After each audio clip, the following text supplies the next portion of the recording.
All right, coming to you from 4,200 feet in the hills of Oregon, it's time for another bonus round, another installment of a bonus segment of the MOA broadcast. I had good reception with these and had some emails and messages concerning these little shorts that we're doing here, so I thought I might as well do another one. Closing up in the shop and had a quick coffee and thought we'd go ahead and just do a couple of emails. Had an email, so like the title says, carbon steel is the worst choice you can possibly pick for a knife. Now, why is that? Is that really true? Well, it depends on how you look at it. Number one, if you like carbon steel, let's you get the disclaimer out of the way right now. I love freedom. I've made quite a few references to this and discuss it regularly on the show. I love freedom. Do whatever you want, whatever makes you happy when it comes to buying a knife and your steel selection and choice. Do whatever you want, man. I mean that. Now, there are two basic, for those of you that aren't heavy into the knife industry or whatever, you have two basic or primary choices for steel types when it comes to cutlery or knives. Okay, there is stainless steel, which is pretty corrosion resistant. Usually there are even different types of stainless that are more and less corrosion resistant. Then you have what's known as carbon steel. Now, carbon steel, for the purposes of this conversation and for many situations in the knife industry, is basically any steel that's not stainless. For those of you that don't keep up with the knife world and the industry and so forth, you're typically going to find carbon steel on like the old type of like old hickory type knives that your grandparents had, or maybe you had, or your parents had, I don't know.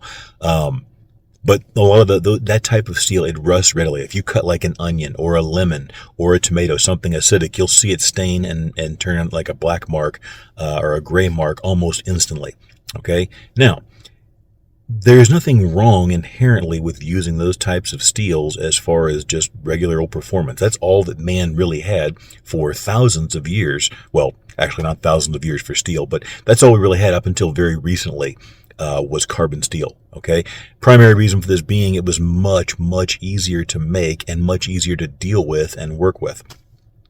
And it was very difficult, and they didn't have, the perfect recipe, so to speak, for the various alloying elements that you want to add to make a good quality stainless, like the modern stainless steels that we have today. So carbon steel was it, and learn to make do. Now, carbon steel does have some advantages. It is very shock resistant a lot of times. It's very impact resistant. Done properly, it can have very, very good edge holding properties. But the primary issue with carbon steel is it rusts and stains readily. It also, when you get it wet or get it in the presence of some sort of acid, like in food, it imparts or lets off some type of like odor or taste, like a coppery taste, almost like blood in your mouth or your nose when you smell it.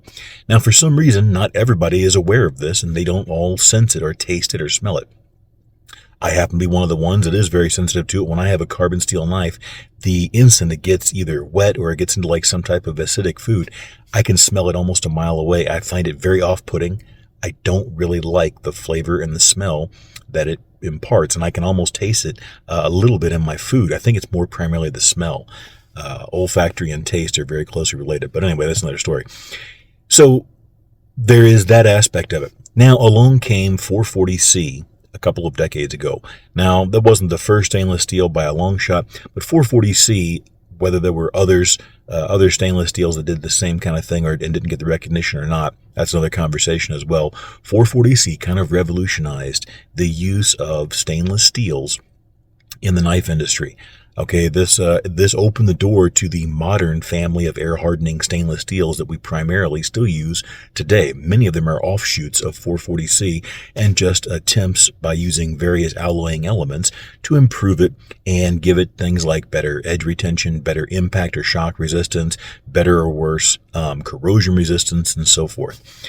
So the bottom line is, when it comes to steels, there is really, except for very few situations today, there really is not much of a need for carbon steels. Now, why is that? Stainless steel has come so far. The modern stainless steels that we have access to that are readily available for any knife maker and any company are so vastly superior to the vast majority of carbon steels used out there today for most things. It's not even funny. If nothing else, the very simple fact that it's not going to sit there and rust before your eyes in a damp or a moist environment, it puts it head and shoulders above. And almost by definition, because of the alloying elements, things like chromium and nickel and other things that are added to stainless steel to make it stainless, it gives it much more edge durability and edge retention. So you get longer lasting edges out of many of these stainless steels without having to run it super high and hard on the Rockwell scale, like many carbon steels have to be done to extract those same edge retention properties. So there really is very, very little need to use carbon steel. Now, the possible exceptions might be for larger knives that you're going to really be doing heavy chopping with. It gets prohibitively expensive to make like machete style or even like 10, 11, 12-inch knives out of a quality high-end stainless, especially the thicker stuff. It can certainly be done, but it gets very expensive very quick, and not just to buy the steel in that large size, but also to process it. Heat treating is more expensive. It usually requires cryogenic tempering and other things. Again, that's another debate that can be had about the necessity of that. But also, because it's so much more wear resistant, processing the steel is more expensive, because it wears down grinding belts and abrasives faster and so forth. So what is the real reason carbon steel is still used? Primarily cost. The stuff is dirt cheap compared to stainless steel. It's also significantly easier or cheaper to heat treat. It's just very, very simple. You get it up to a certain temp, you quench it, bada bing, bada boom, temper it, and you're done. This primarily becomes an advantage for small makers who make, in their shop, like 1 or 2 man shops and so forth, that do a lot of their heat treating in-house. You don't have to have a kiln. You should, but you can get away without using a kiln or a temperature-controlled furnace or oven to heat treat your stuff, and you don't have to have liquid nitrogen or other things to do the tempering and extract the most performance out of the steel. So where did this whole myth come from that carbon steel is so much better than stainless? 30, 40, 50 years ago, a lot of this stuff was still on the table. But stainless steel has come so far now, and it can be run very high hardness and get extreme levels of durability and edge retention that it's not really a debate anymore. Now, for those of you that are a generation or two past, boomers, I hate to say it primarily, that still like having carbon steel on your knives or on your pocket knives, which is one I don't truly understand. Most pocket knives that have carbon steel blades rust extremely readily because they're in your pocket. During summertime, when you start to sweat, it gets rusty very quickly. You can add oil and do all this other stuff and constantly look after it. And some guys are like, oh, well, I've never had a problem. Well, that's great. But the vast majority of people don't want that. Now, does that mean it's a horrible idea or a crappy idea or you're going to die if you go into the woods with carbon steel? No. But there are very, very few situations and very few steels where you're going to encounter carbon steel giving you an advantage over stainless. That's why I've used only stainless on almost all of my knives, except for a few handful of pieces or different models that I have. I've got 1 or 2 primarily that I still use carbon, and that's primarily because it is cheaper for a larger knife. They're big knives. It would be extremely expensive and very, very time consuming to grind that same knife out of stainless. And it's arguable whether you would get a much noticeable performance increase, because larger knives are usually going to be run a little softer so that whenever you chop and you hit a nail or a rock or whatever else, they don't just, shatter or blow the edge out. So where this all come from? My opinion is this. Years ago, let me get a quick sip here.